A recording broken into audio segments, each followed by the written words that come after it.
What is happening? Welcome to another episode of The Craft. My name is Nick Pollock. Today, we have rankings to discuss. We are about 6 weeks left of the regular season, and it gets dicey now. It's about time that you were maybe going to enter your playoffs now, that you have to make the last moves, and you have to make some hard cuts. So who better to talk about this with than the one, the only, Sarris. Oh, thank you for picking up the phone and joining me today.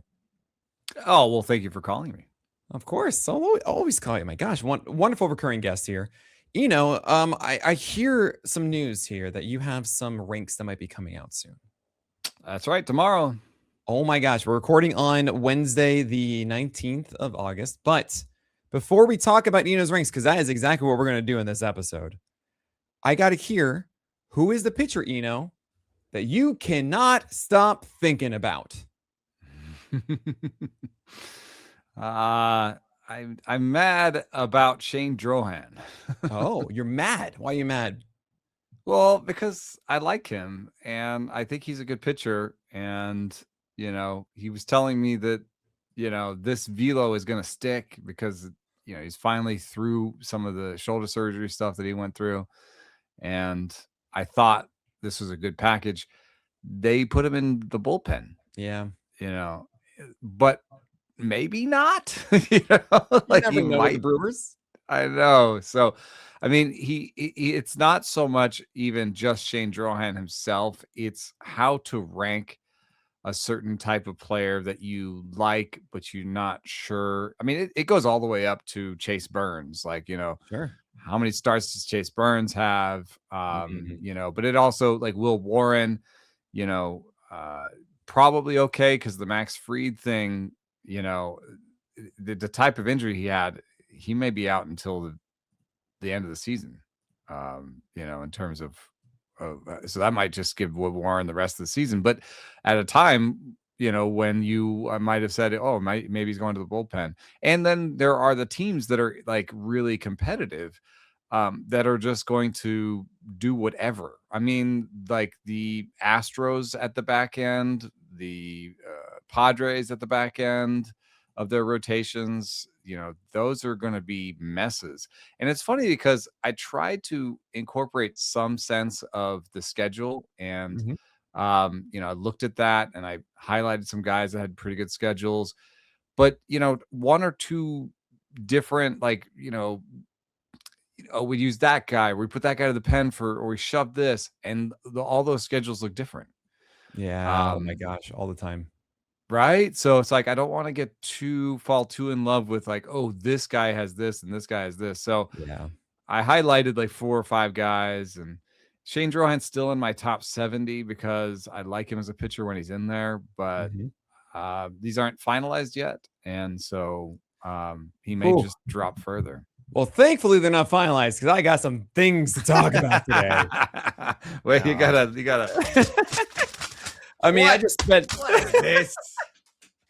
You might have heard me just clicking away during that, because that was me. I copied over the spreadsheet and I've just been like highlighting in yellow the ones that I know I'm going to be talking about with you. That I'm just, I think what I'm getting is, of course, what it traditionally is. I am very much understanding of the long term, right? I'm much like, yes, this guy is a better pitcher than this guy. However, at this very moment in time, where it's a very small sample of like the next 4 or 5 games for most of them, I'm going to actually favor the other one because this one is at his peak and the other one is not. And there are like that for a lot of guys on this. Drohan, I understand too. I've been back and forth with him. I remember actually his first 2 games in the rotation. I think I said like in the roundup, I was like, oh, I think I really like this one. And then I reviewed it one more time. I was like, I don't. Nope, go away. And like I just kept going back and forth. I'm like, do I like him? Do I not? I don't know. The one guy, there's no world where you are going to guess the name that I'm thinking of. I actually don't even think you have him on your list. Like all the way down.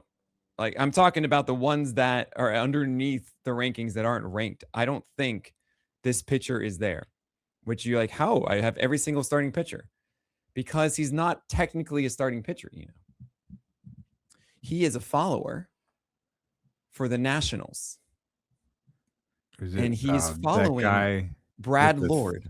the 4-letter last name? Yes, and 4-letter first name. Oh, you're so close. What is it? It's like Will Dion. Dion, that's it. Okay. Oh, And yeah. you're all like, are you serious right now, Nick? You thought about Gabriel Hughes the first time we did this. Well, Will Dion, 4.1 innings, 0 runs, 0 hits, 1 walk, 7 Ks, coming on after Brad Lord, who I believe just had a terrible, no good, very bad first inning. And this is a lefty who throws 90 miles per hour, but has a 78 mile per hour changeup. And he had 21 inches of IVB. Loves that changeup because he's at weird. 66 degrees arm angle. What? Yes. And I even saw him pitch, and it didn't register. I was just like, whatever. I think probably too much velocity pilled, or I was like, okay. I mean, I understand completely. Okay, there's a couple things to take away from why I'm intrigued by this. I mean, first and foremost, it is very interesting to do a 4.1 innings of 7 Ks and 0 hits and 1 walk. I mean, that's just not necessarily easy to do, but it's the Mets, Nick. I know. Let me continue. What's so interesting to me is a word that you used at the beginning of the year was weird. And we thought about that with like Foster Griffin. He's weird. And that was unknown. I kind of feel like the book is out now on Foster Griffin. And it's why we've seen a lot of the swing strikes go down with Foster Griffin. It's why he just hasn't been as effective over the past month, even before he was traded, of course, to the Guardians. And with Trey Savage last year, I think he was more effective because he's so over the top, has that splitter, four-seamer, and slider that are just, again, weird, atypical. You don't see from the left side this arm angle, like ever. I have not seen a single starting pitcher with it, right? And you also get the Estrada changeup, which is, oh gosh, I love it. I love when guys have this. More than Smiley? Yes, Smiley, more than Smiley. Smiley was a curveball guy. Yeah. He is not. He's a pronator with this changeup. And there's also a cutter in there that's at 86. And you're like, come on, that's a slider. Well, no, when you throw 90, it's a cutter.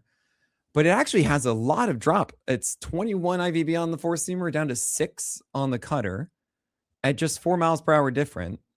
And when he actually threw it only 5 times, like it was confusing and it confounded these Mets hitters, right? And I'm just sitting there being like, the year-long chart on the cutter is more erratic. That was like his best. That was his best cutter of the year or whatever. It was it?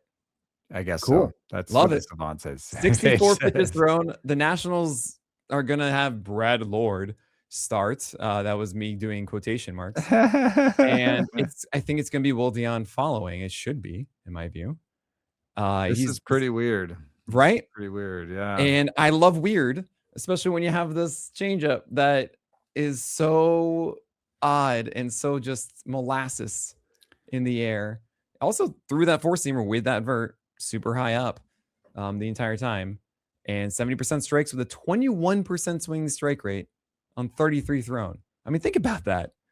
That is essentially Cody Bradford is what we're seeing here, right? With like the slow velocity, it's just not the extension, but you have more vert. And I kind of love this changeup too. So I just knew that no one was talking about Will Dion.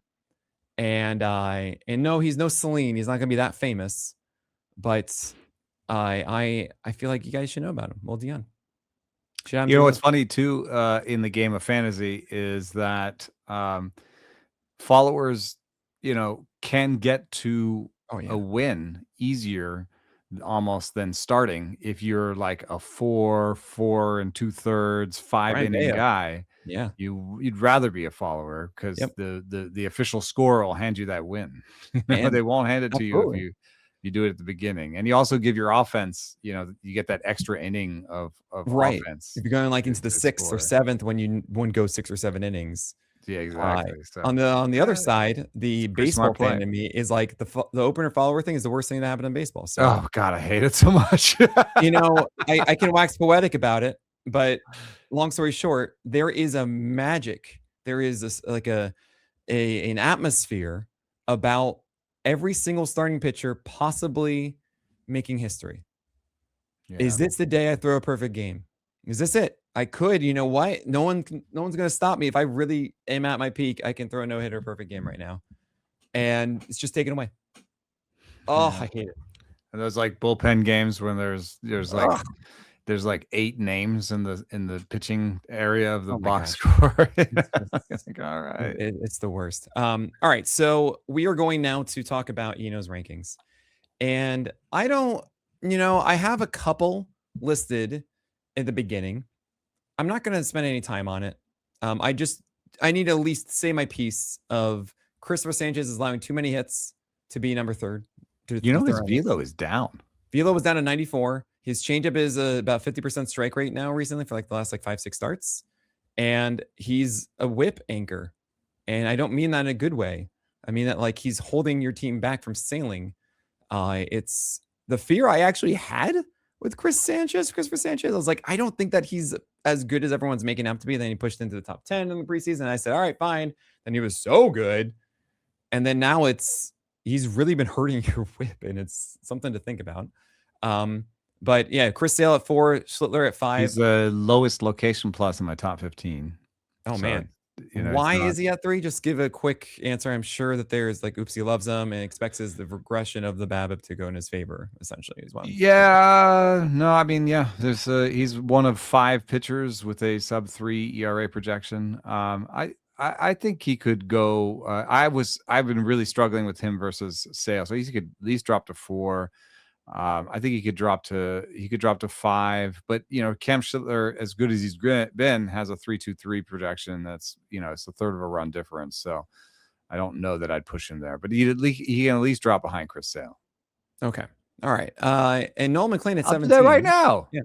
Okay. Beautiful. Boom. It's happening. I'm not seeing it because I copied it, but I believe you. Because I had to do the highlights. I can't edit this thing. Yeah. But then you have Nolan McLean at 17. And this is more of Nick being Nick, where I know that like the strikeout rates have been good. I know like he's getting fine results. But when I watch Nolan McLean, I've talked about it often where you get a sense of if the pitcher feels like he's battling himself or the batter. McLean is battling himself like every game. And I think there's something that I like about him that actually like is in tandem with what you're saying. Sure. Which is that, I mean, he leads baseball in called strikes, and he does not have like great natural command. He's a 105 location plus, but I think he's newer to the pitching, and and what he has is he has all these pitches that move so much. So I think he knows if I get these pitches in the zone, and there's research to this. One is that in big samples, and this is you're the creator of called CSW, like called strikes and lists. In big samples, called strikes are predictive, and just as predictive as swing strikes. I only prefer swing strikes at the beginning, because swing strikes become stable more quickly, Mm-hmm. But once you're talking about a Nolan McLean, called strikes are predictive, and that's part of why we like CSW. But the other thing is he has a wide mix, right? In terms of the space taken up on his savant diagram, or the pace, the space taken up by his movement chart, right? Mm-hmm. Yeah. And the effect of a wide mix like that is to suppress swings. So I see what you're saying as a negative, but it's also a positive, which is they're not swinging. I have big stuff. I have to get it in the zone. That's my challenge. And I am fighting myself in some regards because I have this big mix that moves so much, right? But at the same time, he's been landing it. He leads baseball in called strikes. And I think that's the way you kind of square the, like, why is the swing strike low and his strikeout rate high, and why it sometimes looks like a battle and sometimes doesn't look great. I think it's just what he has to do with his arsenal, basically. Oh, that's interesting. Couple things. He has a 30% CSW on the year, which is not exceptional. It is. I remember when I was coming up with it, it was because I was reading the game feed every night for my roundup, and I saw that they had swing strikes and they called strikes. And the nights that guys who normally get whiffs wouldn't get them, it's because people just didn't swing. And I was like, well, that's not fair. I'm not going to degrade him for that.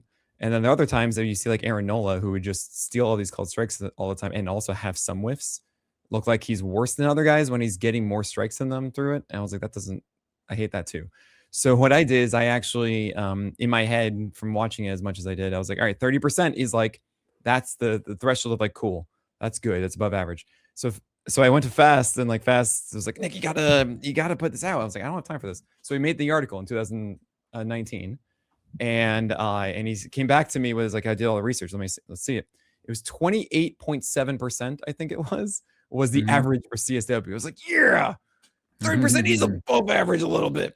What I am trying to highlight, though, for the most part, is when it comes to Nolan McLean, I'm okay with a high called strike rate if it also means a high CSW, right? Like if you're still getting ultimately the same only productive strikes. That's what a called a CSW is. You could say also early count foul balls has always lived in my head of like, should I have added that too? But it doesn't matter.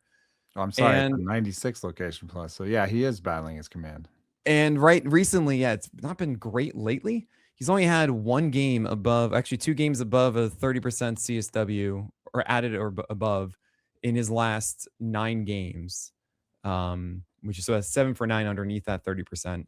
His sweeper on the season, which I think is really the pitch that is making this called strike rate really high for Nolan McLean, because that's 22%, which is much higher where you normally see in a sweeper. That's usually like the induced whiff pitch, right? 8% swing strike rate, 22% called strike rate, but only 52% strikes on the sweeper, which is very bad. Not landing it in the zone. I mean, it's a really big pitch. So right. And I like what I've seen just watching him is I hate when I don't know what your approach is. I'll put it that way. Even like the chaotic guys, like Freddie Peralta, I know what you're trying to do. I can see it. You're going 4-seamers up. You're trying to get everything down. You're trying to do the Blake Snell blueprint. You're trying and failing, but you're trying to do that. With Nolan McLean, I feel like he's grasping and trying to figure out what he can do with every pitch, right? He's going to try and go with this one. Nope, not that one. Okay, I'll try this one that moves a lot. That's cool. And he has survived, but it does mean that he has a 9% walk rate. And really, when he had this amazing run at the beginning of the year, it slowed down a bit in the middle of May. He had these 2 disaster starts of 600 and 700 runs. And it feels like he's never quite like figured out how to exactly extract the most out of his arsenal. Again, I preface this at the very beginning saying like, this is a very Nick Pollock thing. And y'all could be very happy with this. I mean, still 27% K rate on the year, 116 whip, 334 ERA. Like you're probably just going to start him through the end. It's going to be fine. I can't decide if I want to be super high or super low on McLean next year. And that's actually what I did coming into this year. I'm still just, I don't know. I can't put my finger on it. Do I want to bet that he's going to be athletic and develop properly? Or do I look at what I'm seeing right now and saying it's going to be more of the same and it's not going to be as beneficial for him in the long run? I don't know. The worst command in my top 25, Cristopher Sanchez, 97. Dylan Cease, 98, which I think is actually pretty instructive because Nolan McLean's at 96. So he's in that group of, yeah, you're obviously a starting pitcher, but maybe, 1 year is not as great as the others. Like right, kind of has like the bad year possibility. And then Yuri Perez, 93, where you're hoping that the park and the extreme stuff covers up. But that's a little bit more like that could be a problem because you had the whole to have problem. a little bit for Erie, I think. He was really struggling with that at the beginning of the year, Erie. And it's post-surgery, so you're hoping, you're thinking that like next year Yuri's more like a 96, 97. In any case, all 4 of those guys are out stuffing their command, and that's why they're double stuffing. That's why they're in the top 25 anyway. Yeah. But it is interesting to be like, oh, maybe Nolan McLean is going to be a little bit like Dylan Cease. Maybe that's interesting. Maybe 1 year, like 1 year out of every 3 is just going to be terrible. Okay. I see what you're saying. In that way of just like the inconsistency year by year, as opposed to Sanchez is a little bit more start to start than year to year so far, but we don't have that much career for Sanchez yet. Sure. I don't forget when he had, what was it, 122 whip or 119 whip that year. I was like, this is the problem. This is everything. Okay. We actually are going to take a break, but before then, I want you guys to think there is a pitcher inside of Eno's top 30 he's loved for a long time. I have not necessarily. I've been very back and forth. And I think that Eno should not have this guy ranked as high as he does. We'll find out who that is. Ooh, I bet after I this can break. guess. All right, Eno, we are back from the break. Who is this guy inside the top 30 that should not be ranked as high as he is? Hunter Brown. Absolutely. His four-seamer is just, he doesn't know what's going on. It's another 50% strike rate for his four-seamer again. The location has not been there. He has a 94 location plus for the season. How could you put him at 29? It's been worse since he's been back. If this were April, that's fine. It's not. You only have so much time for him to. But it is. Yeah. Okay. I didn't know what you meant by April. I mean, yeah. There's not that much time to fix it. It is April for him in some ways, like oh sure, missed so much time. Yeah, I think my thing is that I'm looking at like the game logs, and he has had games since he's been back with good command. And I even watched I think it was the Seattle one or the Giants one where like he had good command for like 3 out of the 5 innings. Right. Yeah. So like, I'm like, this is also the first time pretty much in his career he's ever gotten hurt. So I'm just like, I think he doesn't know what it's like to come back from injury. And I mean, it is the four-seam fastball command is the question, but I also just feel like, there's going to be a game where it's back and he's fine. I don't know. I think he'll figure it out is what I'm saying.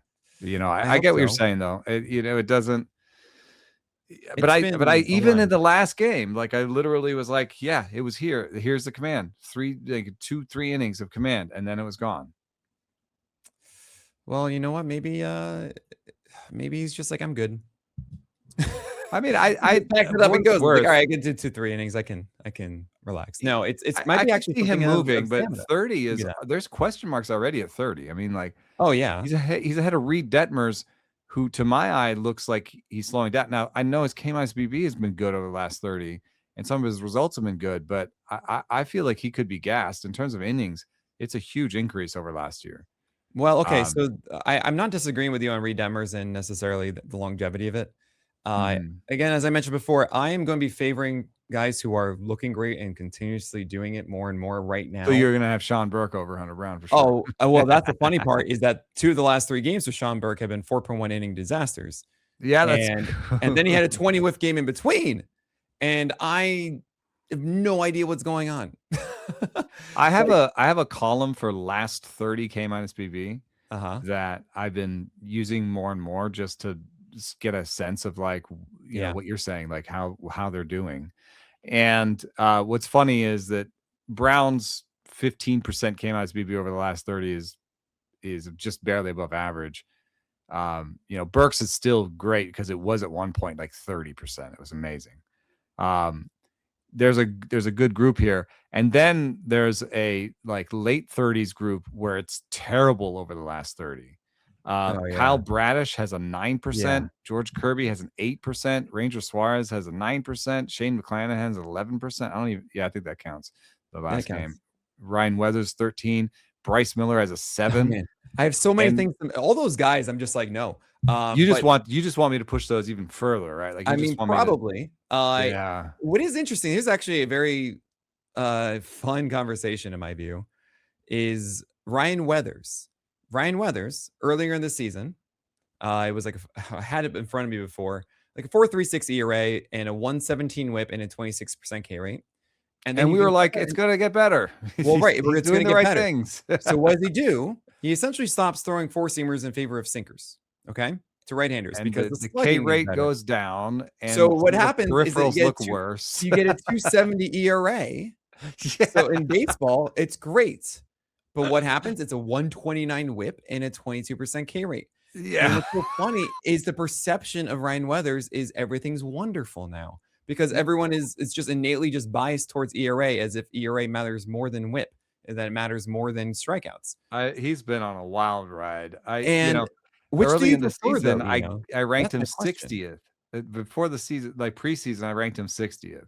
Yeah. And that was based on a stuff plus surge in the spring and looking good in Right. the spring. That was insane. That was And like 99, 100.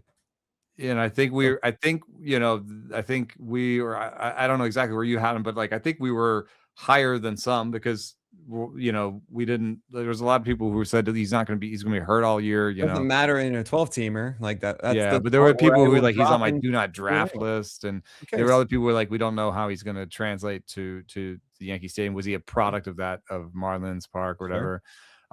Then he had like that tumultuous beginning. So I didn't move him up much. I was just like, well, he's still interested me. I got him up to like 61, 48.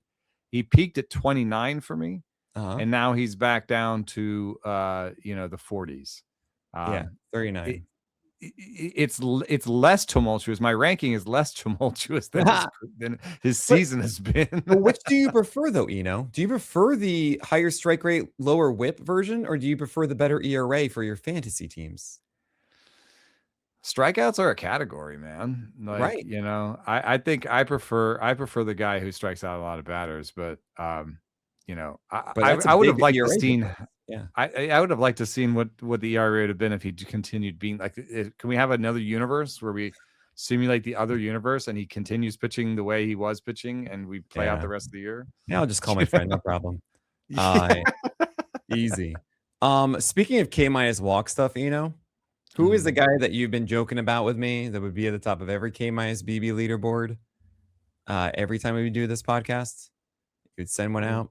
It would be a guy in Sacramento who I'm just like, yo, pay attention to him. No. Jacob Lopez. Yeah. And I don't know if you guys haven't paid attention or so, but since he started to do the thing that he did last year with his approach and nail it, and I was like, hey, I think he's doing this thing. He's been nonstop. It's been, I think, like 5 or 6 starts now of him just executing the same exact thing. Sweepers down effectively, cutters coming back over the plate, 4-seamers up and away, all successful. So what do you do, Eno? Oh, I see Randy Vasquez and Jake Irvin and Patrick Sandoval. Those guys all deserve a higher rank than 123 Jacob Lopez. And I know he's been doing it at the park. It's the same conversation we had before. I don't like that park. I do not like that park.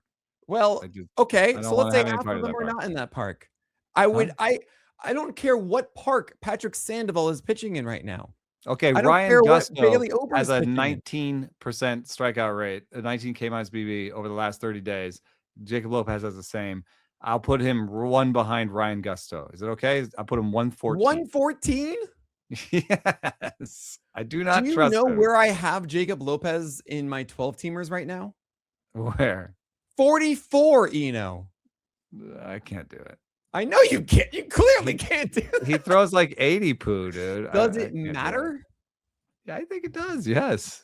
I don't know. I mean, what we're seeing over the last, let's see here. It didn't matter last year. We went 13 games of like a 2 ERA and a 30% K rate. Right? I mean, that's what he did in that time last year. And just to say it plainly, 5 innings, 5.1, 5 innings, 7 innings, 6 innings have been his last ones of 4 Ks, 8 Ks, 9 Ks, 5 Ks, 6 Ks. He's not allowed more than 2 earned runs in any of those games. Last year he had a 3 of those were at home in Sacramento. Last year he had a 4.08 ERA with a 28% K rate. Right. I'm talking about the 13-game stretch that he had this time last year. You can't pull his stretch. He was good in his good games. Doing the if same you take his bad games out, he was good. Oh, that's amazing. What I'm trying to tell you is that I followed it the entire season. I followed it all year. If you take my bad days out, I'm like the best husband, the best father. He does this exact approach last year, has that stretch, loses the feel for it. He's bad. Beginning of the year, I was not in on Jacob Lopez, not because the numbers weren't there, because he wasn't doing the approach that got him there last year. Just saying, I'm not telling you it's going to be this throughout to the sunset through the end of the year. But give me Jacob Lopez over all these guys who have gone 50% poor starts more often, or like, I won't say like 70% not good for your teams than Jacob Lopez, who's clearly on a heater and having the best feel of the season. That is all I'm going to tell you there. Give him justice. He deserves at Houston, at versus Baltimore at home. I don't really like either of those. Maybe at Houston. I like the Houston one because he's going to take down right-handers. Actually, the schedule's okay. At Houston, I would not start him for that Baltimore, but at Houston, at Texas, and then if you're willing to do it, it's a 2-start. It might be a 2-start final week of versus Toronto versus Seattle. Just throwing it out there, By the way, did you know, that my pitcher dashboard is actually available for everyone right now. Awesome. It is inside of the PL Pro dashboard. So you can all listening to this podcast use the dashboard that we have used all year to analyze pitchers. It gives you the next 3 days, 3 opponents that they have as well.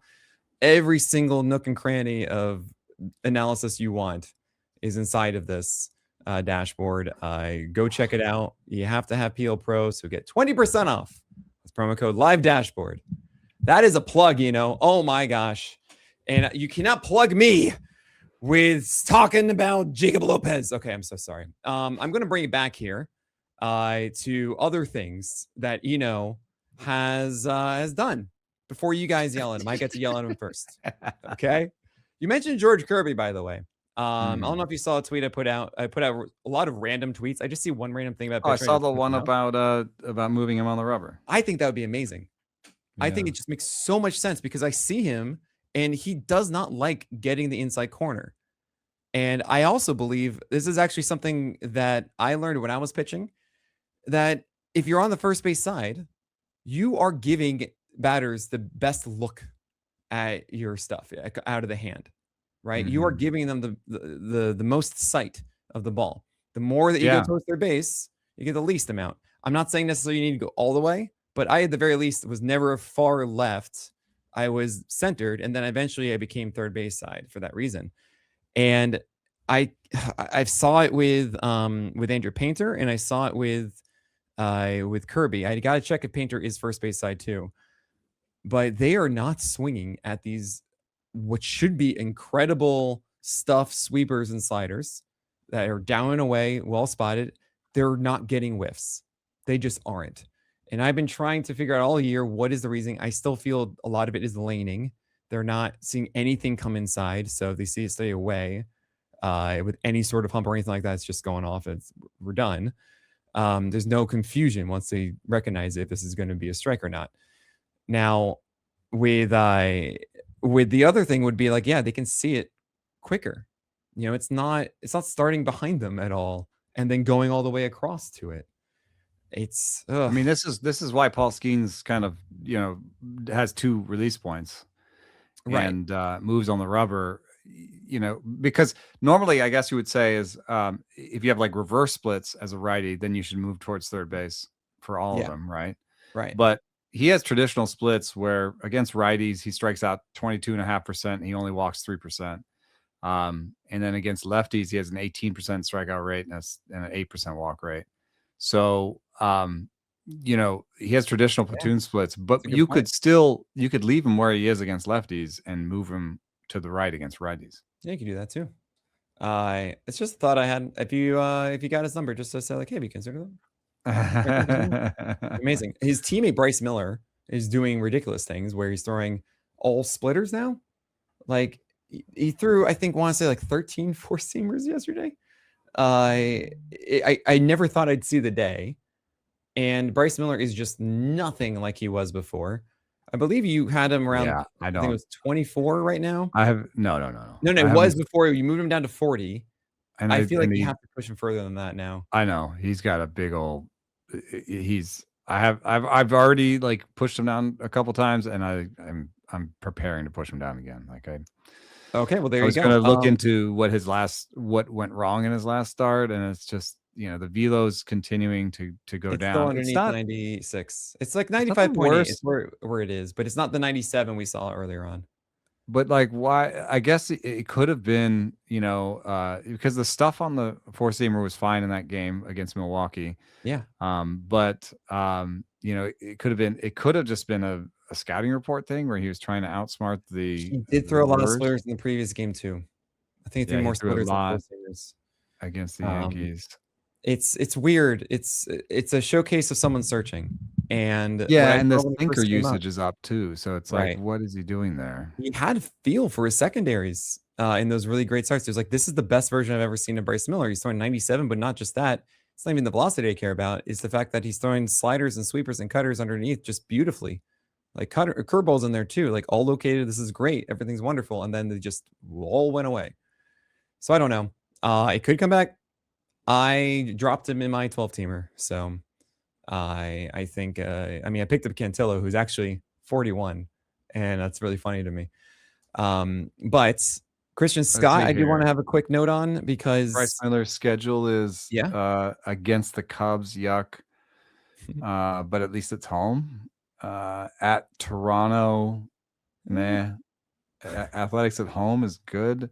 Texas at home is good. I mean, I would say that his schedule's, and then he ends with the Angels. His schedule is good. The only thing it's missing is no double weeks. It's also you know, Bryce Miller not pitching well.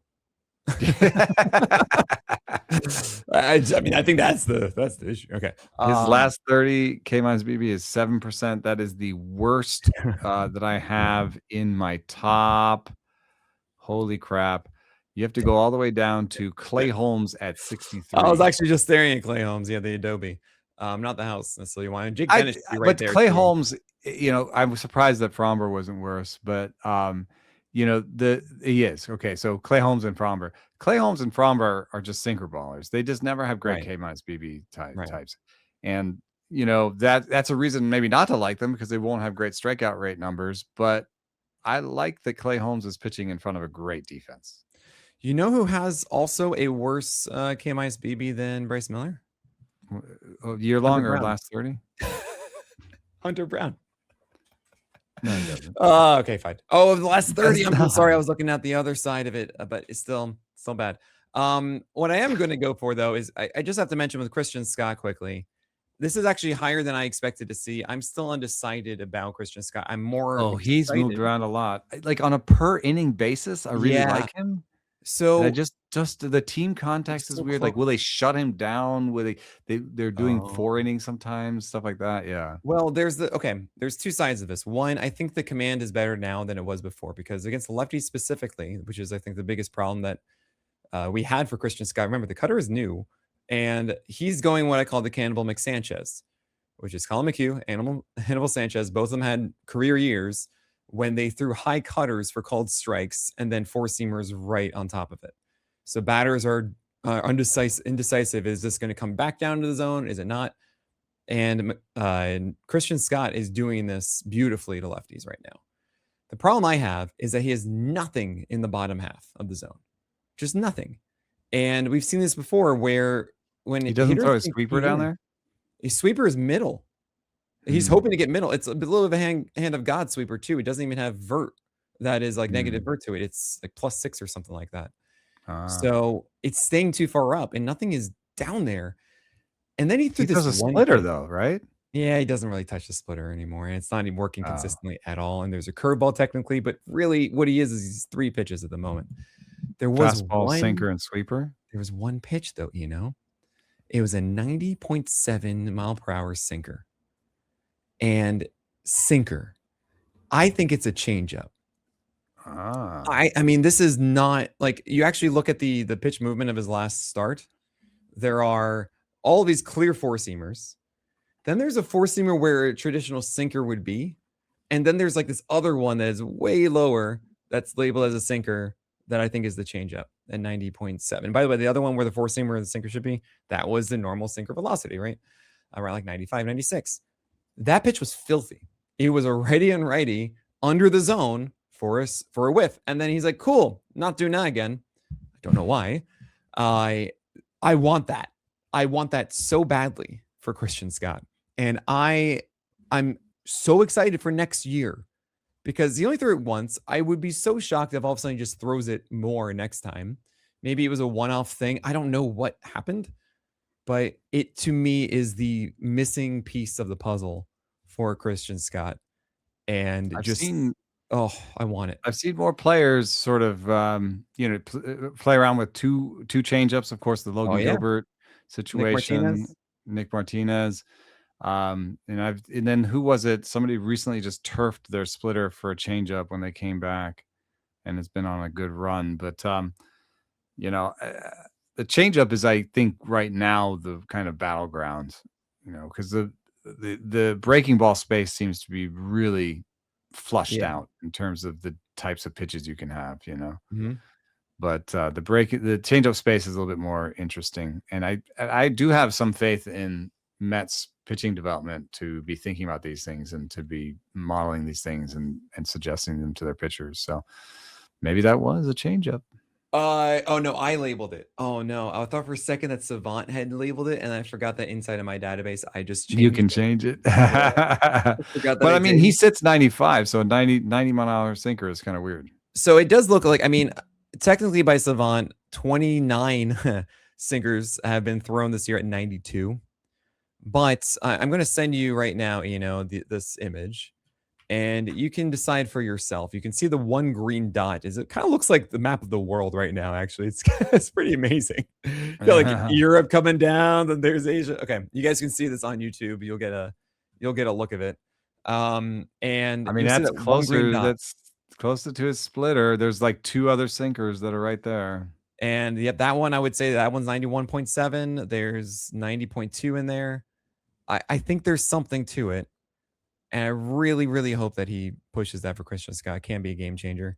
I have a ton of yellow highlighted between like mid 40s to the mid 50s. And we're going to talk about who those guys are. Oh my gosh. And there's one I cannot believe. Least favorite part of the rankings. You know the one that I cannot believe. I thought you were friends with him. We're going to talk about him after this break. Are you serious right now? You're going to have Foster Griffin, who is 6 innings or so, going to have an under 20% strikeout rate the rest of the year, over Trey Melton, who is doing the same thing, but just better across the board. I have them projected for the exact same strikeout rate. They have the exact same K-BB over the last 30. Uh-huh. Foster Griffin has a better Sierra by 0.2. Okay. I don't know. I've toggled that around a little bit. Foster Griffin used to be lower. The 40s and 50s is really interesting to me because I don't think it's quite schedule dependent yet. I don't want it to be. I want my top 50 to be like, these are guys I like and I play them every week. So I don't really want to look at the schedule too much. But I think people also drift in and out of the 40s and 50s pretty regularly. Absolutely. Mackenzie Gore has been like in the 40s and 50s and then down. Like he's been 28 to 60, for me, Mackenzie Gore. And it's like he's just been kind of meh all year. And it's kind of like how Luzardo used to be ranked before he actually turned it on and went to the Phillies, Yeah, and any of these guys can actually like flip the switch. Like I wonder if Dustin May has finally flipped the script. He keeps moving up through these. Yeah, right. Yeah. And I don't know when to stop moving him up. I mean, even the projections have moved. The projections actually, Oopsie always loved him. So it just seems now that he's just finally doing what he was always projected to do. The only concern with Troy Melton is there's one thing he said to me that was a little concerning, which was and I think true. I get the whiffs on the cutter. The big whiffs on the cutter come at 95 plus. Oh, right. Yeah, we mentioned that last week, I think. And it was like only 2 times? Yeah. Or something like that. And he does not sit in like 94 on the cutter. Sure. But he's really hard to hit, though. Like, I believe more in Troy Melton's ability suppression, to have run suppression than Foster Griffin right now, I think is getting figured out a bit more. I think that's kind of my point is, okay, fine. If you want to see the same strikeouts, you can. But I think that Troy Melton is going to have a lower ERA and whip in the same workload than Foster Griffin moving forward. He sits 92 on the cutter. So like if you sit 92 on the cutter, you expect to throw maybe 195 mile cutter a game. Right? Yeah. So the other thing that was just a little bit weird for me, I asked him if he was a supinator or pronator. I have to check what he said, but I think he said supinator. I think he told I us. think he said supinator, yeah. But I'm like, so then why isn't your slider better? Because it's really hard to pitch, like what do you, What do you want? That sounded really. So why isn't your slider better, dude? Yeah. Oh my gosh. Not a great supinator. It's so funny to be like this about him too, because did you see in the video? Oh, he's the nicest guy. He's He's the sweetest dude. He's just a sweet boy. Oh my god. It's such a great video too. I love it because like you're doing like the point of view. Here I am with blah blah blah, and it's like almost like a dad recording his son. Yeah. I love it. You gotta check these out. I love that. I love that you do these. In What do Clubhouse you think with about Ian Seymour? Like, what do the Rays think of Ian Seymour? Right? No, I'm just kidding. I think Ian Seymour is 27% K-BB in the last 30. So this is something that I've at least adhered to. Is all right. You have a pitcher, four-seamer, changeup. He's just he's a swatch type. He's not really the best locating one. Like I've seen a lot better that head whack, separation, dude. Jesus. everything. Everyone talks about that. Yeah, all of that. That's all aside to me. It's a matter of at some point in the year, I need to make a decision on do I think this is a pitch or do I think this guy is doing enough to get outs and get strikeouts? And it's clear he's just repeating the same stuff and getting these results long enough that I go, all right, fine. I'm just going to accept this and move on. There are certain times where we get results where it's just complete scatter plots, where it seems so out of reach, like Bryce Elder.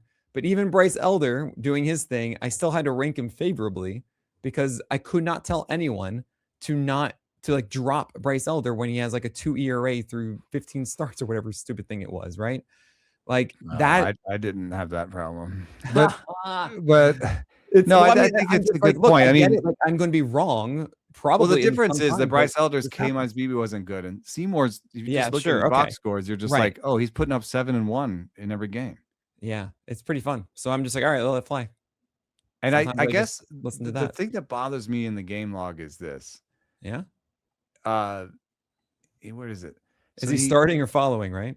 For a little bit now, I think maybe he's just established. But there was a period of time he's going 5, 6, 5 a game. He has a game. This is what I hate.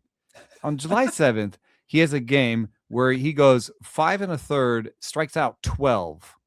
Yeah. Against the Yankees, walks none. Game. Yeah. And then the next game, okay, maybe you say he got taken out early because he struggled. 3 1/3, 5 earned, 6 runs against Seattle. Weird that he did that against Seattle, but maybe he just got taken out because he struggled. And then at Boston, he goes 3 innings and it's only 3 earned. So was that another struggle thing, or were they keeping his innings down? Then he goes 6. Then he goes 4 2/3 against Texas. 0 earned runs, 17 batters faced. And you're like, yeah, that was a follower? Even he didn't start that game? He didn't even start that game. Oh, God, I'm so angry now. I'm so angry now. And now, though, 3 straight games, no mucking about, just started the game. 16 whiffs at least in each. 6 innings, went to Colorado and did well. Yeah. I mean, I think I need to move him up, dude. He's too good. I mean, so on the season, it's a 21% swing strike rate on the changeup. And you have 3 pitches. Actually, man, 5 that's swinging pitches. Strike rate, not whiff, because that'd be low for whiff, but that's high. Oh no, I don't. I never quote whiff. I don't quote whiff. I hate that I can't just call it a whiff rate. I have to call it swinging strike rate. I hate that. Why'd you take this from me? He has 7 pitches technically. He has thrown a curveball 14 times and 11 on the cutter. Only the curveball is underneath a 64% strike rate, and 3 of these are above a 70% strike rate. It's kind of funny though. The curveball is like a 36. Whoops! Don't throw that thing. But I mean, it's clear that it just works, and it probably is the fact that he throws multiple pitches for strikes that move differently. He has the 4-seamer, the changeup, and the sweeper, and then there's also the sinker that surprises lefties inside as it should. Like he just does what you're supposed to, kind of. And it's not necessarily the best command again. Like I think the changeup gets too high up too often. But then you've also said, hey, high changeups are a thing, and I think he's showcased that. So, Ian Seymour, yeah, all right. We just keep rolling with it. Kevin Cash, you can yell at him another time, okay? Just like he's just trying to win games. He doesn't care what I think. Right, exactly. There you go. We have an interesting little set here, and I truly cannot believe this one. This is a pitcher who has been on one of the greatest quality start runs I've seen in a long time. I mean, at least going deep into games. This pitcher, 1, 2, 3, 4 games all season in 26. Only 4 have been under 6 innings. The entire season. This is Sandy Alcantara. Oh yeah, he moved up right before I sent you the rankings. So yeah, he's got a little green arrow. Yeah. Okay, 55 is what I see. No, he was down below. No. I was giving you an out there to say that no, don't worry, Nick, he's up to 40. No, he's got an up arrow next to him. And I mean, this is another case where I just need to figure out who he is in my head, because he has a 10 K minus BB over his last 30. Well, sure. And well, I will mention this is a constant thing sinker baller, right? For guys like this. The ratios only, you got to have a reference point for what that means of how many innings, because you can have a 10%, you can have an under a sub 9K per 9 if you want to use that one, but if you go 9 innings, it's going to be 8 Ks a game, right? Like you have to adjust it. In the last 14 games for Sandy, here's the point: 20 to 21% strikeout rate. Yet 5, 7, 7, 6, 4, 3, 8, 8, 7, 3, 5, 5, 8, 2. Like, it's not. I see 20%, and I think he's just going 4 strikeouts a game, right? Maybe 5, and he's getting more of it because he has 95 innings in 14 games. That's a good point. I think I also added projected whip to my leaderboard, like my rankings, and 104 this time. Ooh, his is not good. Zips has 122 for him. He's a career 117. But most of the projections say 127, 128. Some say even 1.3 whip for Sandy. Right. So this is the interesting conversation that we often have, because I'm saying from June 1st onward, as opposed to April and May. Yeah. From June 1st onward, that's all I just quoted there. 2.45 ERA, 104 whips, 7 hit per 9, 6.5 walk rate. Right. And it's just only been quality starts, save for, or rather 6 innings, save for 1 5.2 inning game. And 2 games of 5 earned runs are in there, but whatever. All right. I moved him up 10. Ah, there we go. Okay. Oh, wait. Above or below Troy Melton? Below. Okay. No, I've got him in the vacated Ian Seymour spot. Ian Seymour moved up to Bryce Miller, and Bryce Miller is below Sandy Alcantara now. Okay, but where he used to be. Yeah. All right. There's 2 more near here. I mean, I kind of love the 53 Connor Prillepp. I can't do it because he is actually the definition of what I call a young gun. Someone I love for the next year, but is clearly in the development phase where he has it, but he's not polished enough yet. And the idea that tomorrow it's going to be there is just, I can't tell you that.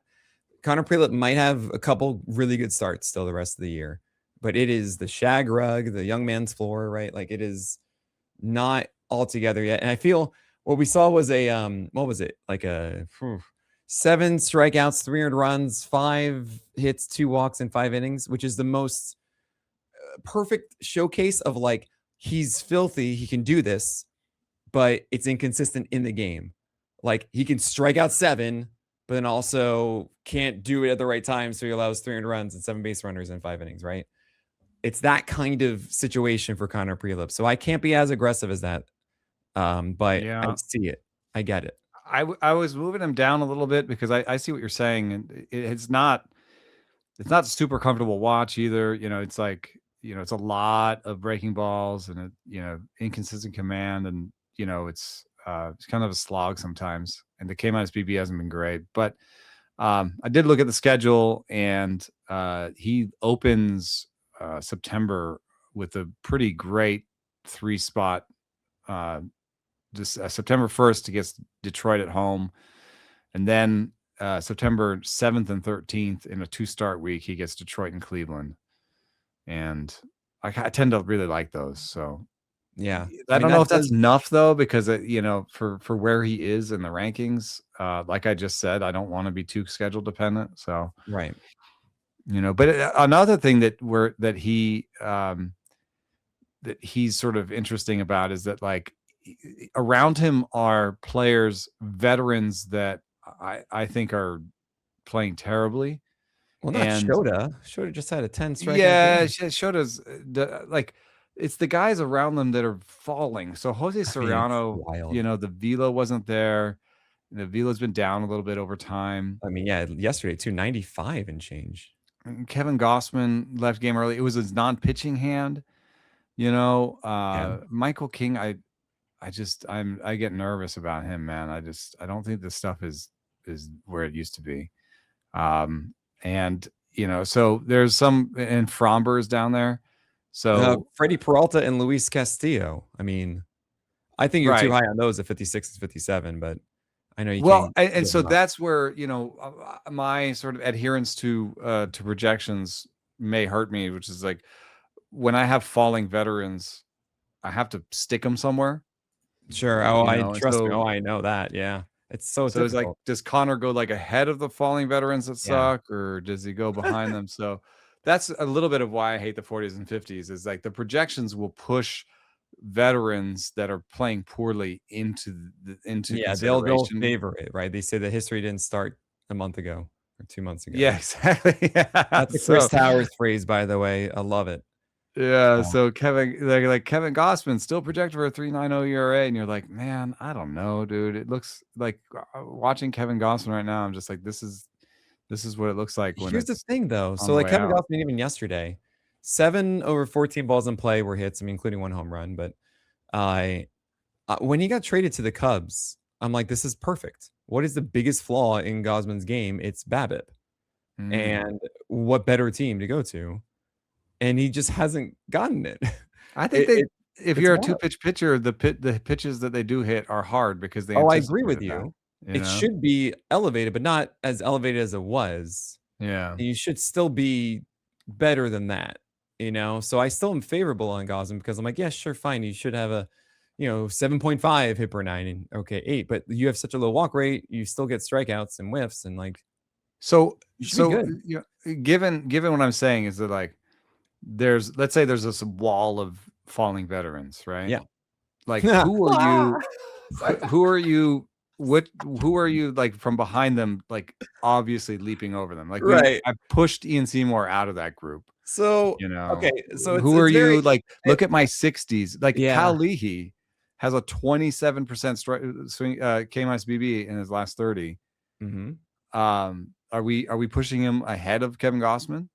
So I mean, first and foremost, it does sound like to me, I am curious about this. There's a lot of weight being put on that 30-day K-BB for a lot of these guys, right? And I'm not saying that's necessarily a bad decision to make. I am not as aligned with you, at least in that being the the epicenter of my decision making, right? Now. I'm not my epicenter of my decision making. I'm just saying that's sort of my marker. I just like the term epicenter, and I made it work in a sentence. I just made it work in a sentence. Okay, I was like, oh, epicenter, let's go with that. But right, it's like it's carrying something. It's pulling on that rope a bit. And like Kyle Leahy, for example, I've been following him. He's not doing anything differently to get these strikeouts, and it's still just like here it is, and it's like this shouldn't last in the same way that it is in my view, right? So I see that kind of teetering in a way, and this just happens to be that moment where you put that together. It looks like this number, but I'm like, yeah, but I don't see him locating any of this stuff different. I don't see him utilizing anything different. This is the same thing that I was interested in when I sent you the slider GIF in the offseason. I was like, hey, this is a pretty cool slider. I didn't realize that. And I'm like, oh, this is really disappointing now. And He's the same guy. Right? Like that story hasn't I mean, changed. in Right? the end, Kylie, he has a 4 projected 4 ERA and basically a 4 Sierra and like everything's 4s. It's just he's like a 4. Okay, well, he's a Star Wars fan. All right. Now the falling veterans, I have that exact problem, I think more so earlier in the year. I at some point every manager has to decide, is this something that is weighing me down or not? And yes, you are going to miss out on things when you do that. Look, I just told you how much I like Sandy Alcantara since the start of June. He was bad before it. I dropped Sandy at the start of May, and I didn't have bad Sandy for a month, but now I don't have good Sandy for 4, right? And I'm okay with that because I was able to pick up other things and be fine with my rotation. But I guess what I'm trying to say is I've moved on already from those. I've done that, and especially with so little time left, I'm very much for chasing the guys who are making changes or in that rhythm and going for it. I feel that it is a higher. This is where the likelihood. 15 versus 12 comes up, Right. though. Oh, well, Because in there a is 15 that. teamer, you would Absolutely. never drop Kevin Gossman or Sandy Alcantara. Well, I actually for Sandy Alcantara. I would never have dropped either of them. Oh, I see. That's totally fine. I'm saying at this point though, right? And I understand pushing further back, but I guess what I'm getting at is my ranking of this is more akin to the middle of May or so, right? Where I'm still like, okay, but I can't trust that this is, there's a lot of season left and like this is going to change over time. Maybe not tomorrow, but eventually. And now it's the 20th of August. I mean, for some fantasy leagues, they end in like 3-4 weeks. Yeah. I'm doing my schedule edition of the list in 10 days. A week from Monday, I'm switching fully to like just general tiers based on schedule because I can't do my, well, they're talented thing because now we have like 5 games and the schedule influences that so much, right? Yeah. So, I mean, I guess the argument here is that, Gossman, Peralta, Castillo, Framber, who I actually now have all in a row. Yeah, that's right. Yeah. And I have them, 50, 55 through 60, that they should only be as good as their matchups and their next 2 games or whatever. Yeah. I wouldn't put Gossman with them personally. I think that his story is more of like, this doesn't make sense and this should be different. While Framber is just like, dude, what are you doing? And Castillo I wasn't a big fan of Castillo. Framber has fully lost it in the playoffs and stuff and like fully regained it. Like that's what his whole story was, like getting the curveballs for strikes, and he would do it for like 2 months and save his season at times, And so I feel like he could turn around and drop out of bed and do it tomorrow. I don't know. Like, I'd rather say he doesn't look good on the mound. He never looked good on the mound. He's always sweaty, and people say he has bad. His body's bad. Always sweaty. His body's always bad. He's always sweaty. His body's always been bad. On a t-shirt. He's always sweaty. Yeah, I don't know that. I don't know what we're learning from him right now. I mean, look, you can see in the curveball, guys. Just follow the curveball strike rate. That's literally it with Framber's success in 2024. All right, 25, then tell me who I have in the 60s and 70s that need to be higher than them, because it actually I'm so glad you turn into like a pretty boring group of like league average guys. This is actually a problem that I get a lot. Is I see those and I go, yeah, I can't really too many of them push them higher. But what the problem I fall into sometimes is that the guys I have after that group, I feel like it's too early to be excited about, but those are the ones I actually really want. Like I want Noah Cameron, dude. I'm sorry. I know the projection is not going to like it, and I get that. I get why. But the last 5 games of Noah Cameron have been just out of his mind. 7 innings shutout, 8 strikeouts, 8 innings shutout, 7 strikeouts, 8 innings, 1 earned run, 9 strikeouts against the Dodgers that he almost survived for 6 with 2 earned runs and barely lost it. 5.2, 4 earned runs, 2 strikeouts, and then complete game shutout, 1 hitter, 1 walk, 8 strikeouts against the Angels. He upped his velocity to 94 from 92.5. His reduction of fastball usage is amplified by the better command of his secondaries. Like, this is Noah Cameron going at least 13 whiffs in all 5 games, 3 of them of 17 or more, which he had not done once in any of his previous starts. This is Noah Cameron unlocked for a moment. Is it going to continue? I don't know, really. But I'll take that. I'll take the one who's unlocked for 5 games than the one who is just still shaking in his chains. You know?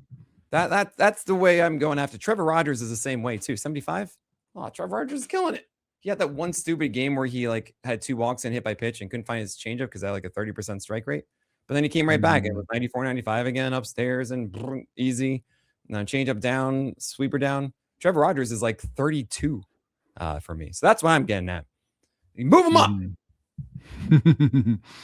I'll move him up a little bit. Peter Lambert at 80. He's been so unbelievably reliable for everyone this year. I won't even say the first game that he pitched for the Astros. With the changeup really good to lefties, forcing we're working upstairs as well. Then you have the breaking balls working for righties. He is your prototypical vet, not vet, but vet.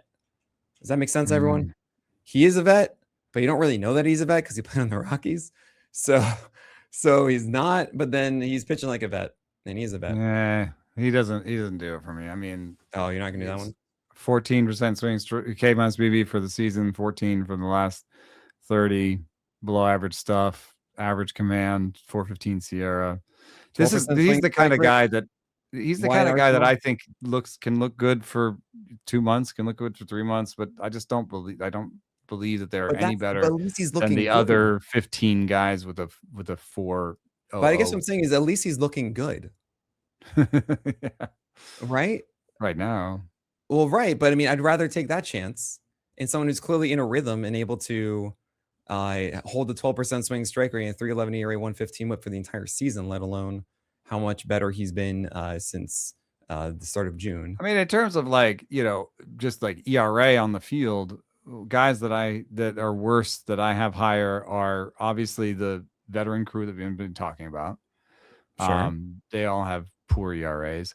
And then Lodolo, who that's a tiny sample. Lodolo's a weird one. And I don't know what to do because Lodolo is someone who needs a lot of starts in a row to gear up. We didn't really see it until last year. And he had 4 months of non-injury finally for the first time his career, had his best run. But now it's been, interrupted constantly again. Right? I mean, pitchers are creatures of habit. And he's had to change his slider grip because of his blisters. But yeah, that's Stuff Plus still likes them. And what was really missing coming back from injury has been command, but he wasn't a terrible command before. So I was like, that was the injury. The injury came through in his command. So I also think that at this point in the season, another way you can look at it is I want what could be my ratios are pretty much set. Mm-hmm. It's really going to be really hard to move a lot of my ratios. And, I just want to take those big swings. So I think Lodolo is a big swing guy. I think Peter Lambert is a bunt. Well, bunts can score the run you need. Okay.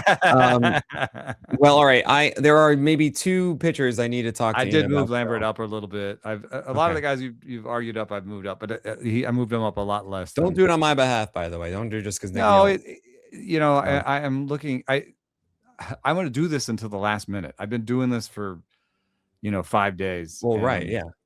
Then they pitch again. You go, well, I got to change it now. So I got to do it once a week. That's totally Discord and argued with them, and they moved some guys up and moved some guys down. It's just don't ever listen to them. No.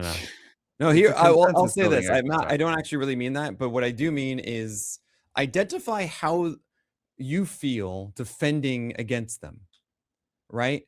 So I've in the past. That's right. Guys, so when you make a good argument, I'm like, that's a pretty good argument. Right. If you don't have a way to say no against that, then okay, hold on. But right, a lot of times in the past, actually, because someone was like, no, 3 guys were like, yeah, this guy's really good. I was like, all right, fine, I'll move him up. But I'm like, do I believe that though? I need to actually understand and give a good reason why I don't agree or agree. And then I find myself being a little bit more true to what I stand on and whatnot. I have 2 more, really, well, 3 that I have to talk about with you. And we're going to talk about them. 1 vet, 2 vet, and 2 rookies. That's 4. Shut up. After this break. Well, first, I'm just going to get the rookies out of the way. George Klassen's at 115. And 2 weeks ago on this show, we talked about George Klassen. Actually, maybe it was a week ago. We said, hey, Klassen's strike rates are way better in the minors. This could be really cool. Then what does he go and do? Has a bad strike rate game. Okay, bad. However, last night, it was back up to 63%. And I see a crossbody pitcher who is going to have good stretches and bad stretches.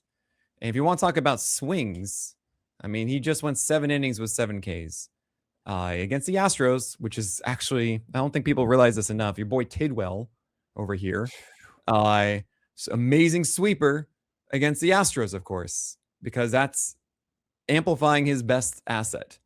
All the right-handers. That's a big right-handed lineup. I think it's like the biggest right-handed lineup in the majors.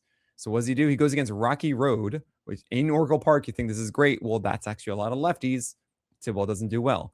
Klassen now just got the Astros, and he had, I'm curious what your location plus on that slider was against right-handers, because to me, that is just impeccable, down and away incessantly. And I love that. So it was not good.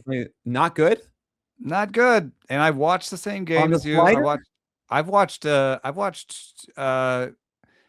parts. I didn't watch all of them, but I've watched parts of all of his games since he's come back. And I came away being like, it doesn't look so bad. Like that looks like it could work. Klassen. Yeah.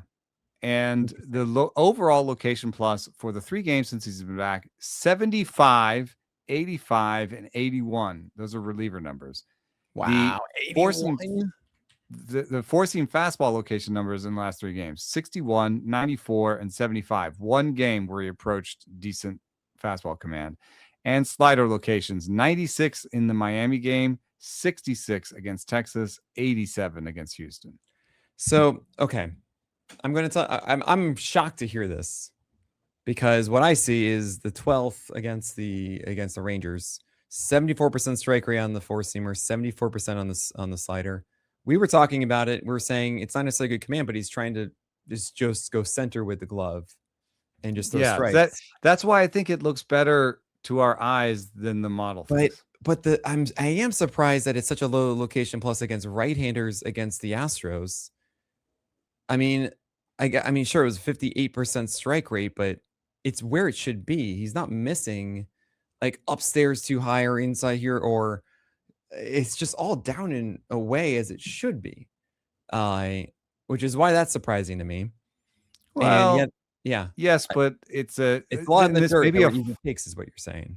Well, this could be a flaw of the model, whatever. Obviously, location plus is going to like things in the zone more often. Right. It's not in the zone. Yeah. And I do think as a hitter, like a heat map like this, I think wouldn't be that hard to attack. You'd just be like, if I think it's a slider, I'm not going to swing at it because 70% of the time it's not in the zone. Well, he got 5 strikeouts on that slider yesterday, but only 2 against right-handers. So we'll see. I just think that George Klassen, at least he's throwing strikes now. Klassen, because I did Klassen's Peak as my SP Roundup title. I think it's worthwhile at least to chase at Texas, for example. Then he gets the Phillies and then goes into PNC Park, which, by the way, I was just there. Unbelievable, Oh my gosh. Oh gosh, it's on my list. Loaded. This is the one thing I'm going to tell you right now. You go to Manny's Barbecue, you get loaded mac and cheese with pulled pork. The best food I've ever had at a stadium. Wow. It's in center field, Manny's Barbecue. You have to do it. Everything someone bring me the Lactaid so I can do that.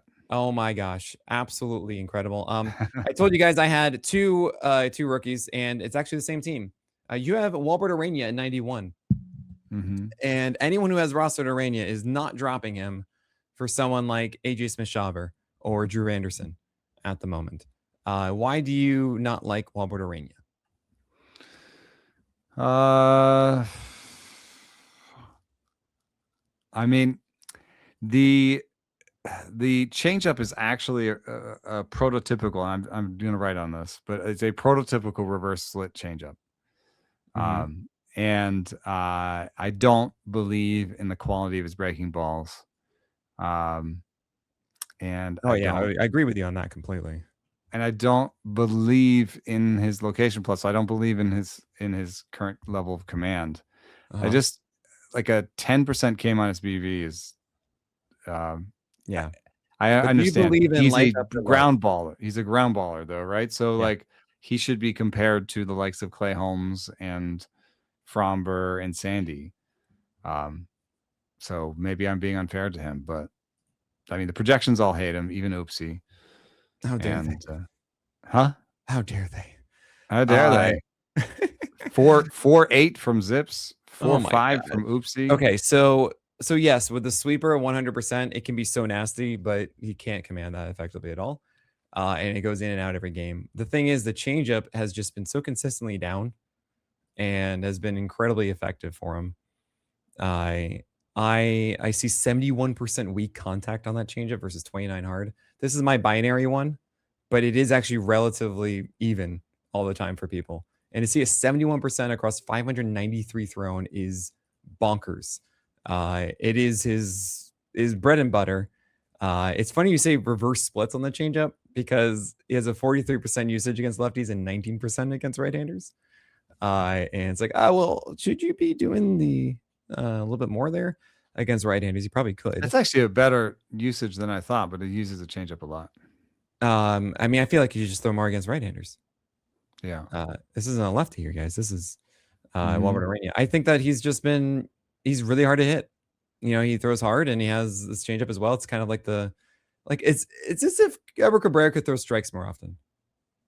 You know, it's kind of what we're getting here. I mean, or we don't have like Jose Soriano pre four seam and splitter, or pre curveball. Yeah, pre curveball. Right. That works for me. Yeah, I don't know. I feel like he is kind of what he is at this point. And sure, he's going to have some clunkers here and there, but I'll take this. Now the two vets, same team, at least they were before they got traded away at the deadline. The last one, guys. Robby Ray. No, Robby Ray, I'm curious why he's not bucketed with the other veterans. That's really my big question here. Because you have Robby Ray 94.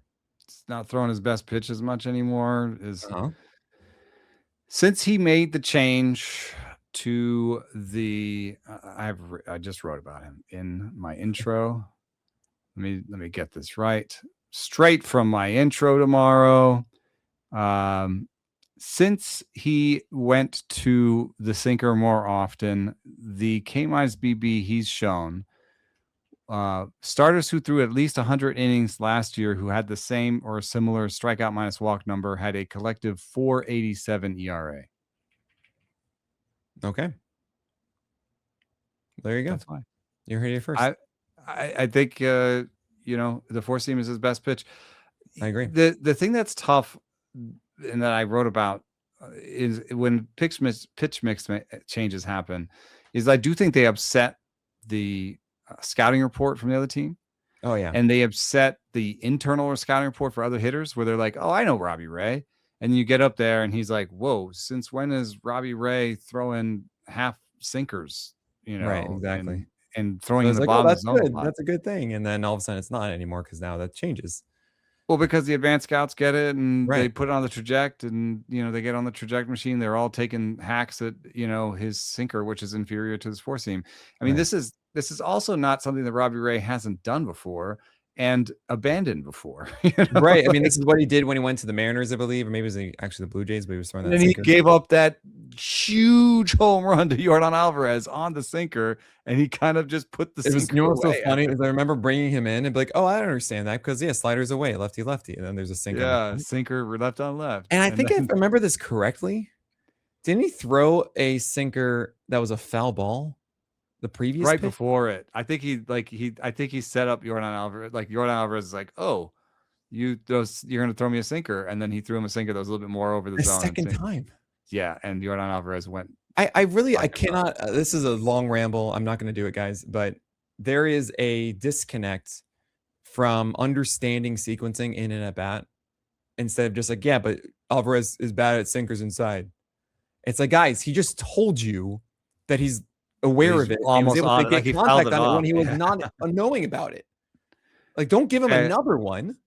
Don't give And him I a think second there's another chance. thing that's really hard, and I think this has to do with Jose Soriano, whose four-seamer usage is down a little bit with Toronto, but in his second game, he went back to it a little bit more, Mhm. is that there's some amount of time that you should throw a bad pitch to set Yeah. up your other pitches. Yeah, absolutely. It's a small amount. Yeah. I don't know what exactly the amount is. It's probably never more than once to one batter, right? Mhm. So it probably ends up being somewhere around 8 times a game, right? It's like Right. once to each batter to make them think about it, and that's it. And don't throw that thing again because it's not actually a good pitch. And so that's how I feel about Robby Ray's sinker, is that he Yeah. should throw about 8 a game. Yeah, I feel that same way, honestly. I feel that the slider down and away, down and in has been lost to him against right-handers, and I'm just like yelling at the Padres, like, please just make him just try it. He's just got to get it back. Whatever he needs That's to his do. that's Get it. Robby Ray when he's good, is Right. four-seamer up, slider back foot. And it's just he's not doing either. He's not So it's like, trying I mean, he's leaning more to four-seamer now, but yeah, it's the last one is his former teammate, and I have to ask you what his location marks were for his last game. That is Tyler Mahle on the 12th against the Mets. Because this was actually it wasn't the last game. I know it was the last game. I'm sorry. he's a location plus god, though. Actually. Exactly. Yeah. It was. I mean, he was an A+ in our PLV cards, right?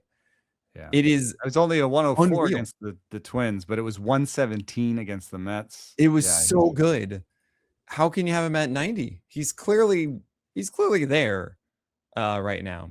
Well, I don't 3 straight games of 9 strikeouts, 7 strikeouts, 4 walks in that time, 13 plus whiffs in each one. This is a guy who's feeling it for a winning ball club. I don't like Atlanta as a home stadium. So you know what? He doesn't like Sarris as a guest. He has the Dodgers at home. Yeah, he has the Dodgers next. I'm doing irrespective of schedule here. I don't like that start. Absolutely. And then he has at Philly. Then he has the Rays at home. He has the Cubs at home. Giants, a revenge game in Atlanta. I don't. The schedule I'm looking at has that versus Colorado, which is a great start. I'm giving him one good start in the next 5. And for schedule where I would normally rank him, it matters. He actually went down. So I had him maybe 10 higher or something. And then I looked at the schedule and was like, I don't like it. I don't want to start him in almost any of those games. I'm seeing right now from Roster Resource, because of AJ Smith-Shawver pushing back Chris Sale. I hate this. This is what I talked about earlier. What is it now? Might get Sunday at Milwaukee and skip the Dodgers and then get Rocky Road.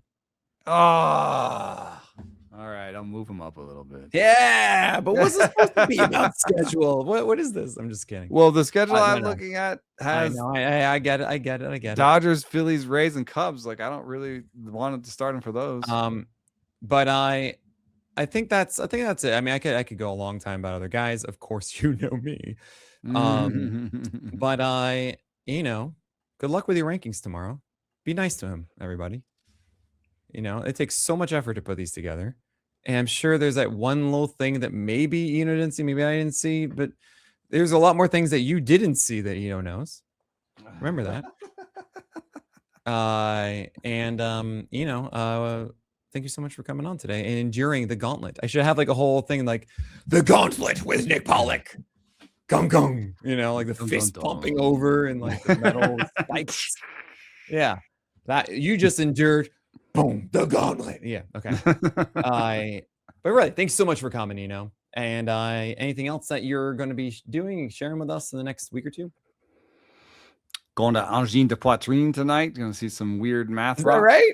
Yeah. Oh, man. That's going to be dope. Are you wearing the polka dots? I'll look and see if I got anything. Of course you do. We all know you do. Are you wearing them? Have a great time with that. Let me know how it goes. And that is it for today. So thank you all so much for listening. My name is Nick Pollock, and we'll talk about the craft of pitching again next week.